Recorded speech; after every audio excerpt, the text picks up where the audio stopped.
Shalom friends, welcome back to Exodus Reactions Part 5. Pharaoh called Moses like, okay, if your God removes the frogs, I'll let you go sacrifice. So all those frogs died and Egypt was covered with the corpses of decomposing frogs. But Pharaoh was able to just dump them outside of the palace, so he was like, well, I'm going to renege on what I promised. Plague 3, lice. The Egyptian priests could not duplicate this one, and they were like, Pharaoh, this might be the real deal. Pharaoh still said, nah.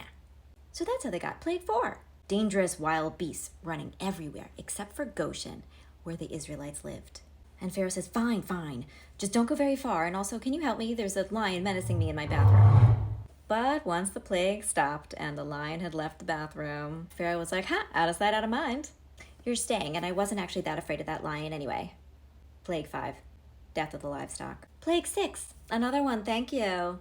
They throw handfuls of soot into the air, and everybody it lands on gets horrific boils. But Hashem hardened Pharaoh's heart, and freedom was nowhere to be found. Moses reminded Pharaoh, as previously stated, Hashem said, let my people go worship me. Please let this serve as your official notice. Do it or you're going to get all of the plagues. Also, you might want to check your local weather report because you should be expecting apocalyptic hail. The smart people among Pharaoh's court immediately brought their animals and enslaved persons inside. But unfortunately, plenty of people were still like, this is fake news. Nobody's dying from the plagues. I'm not getting the vaccine. Anyway, for Plague 7, the special effects budget went up significantly. Egypt gets a violent storm. There's fire in the sky. There's thunder. There's hail.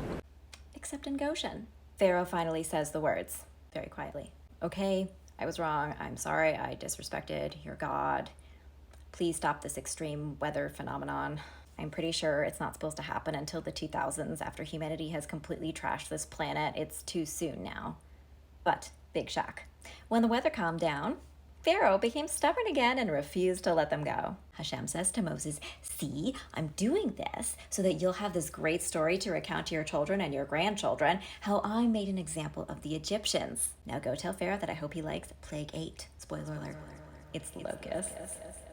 At this point, even the most loyal in Pharaoh's court is like, can you just let them go? We are royally fucked.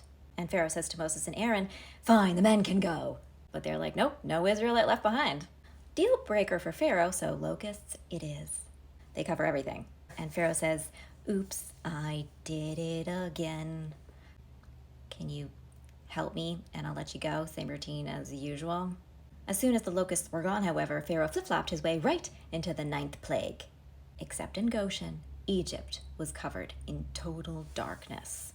Stay tuned for part 6.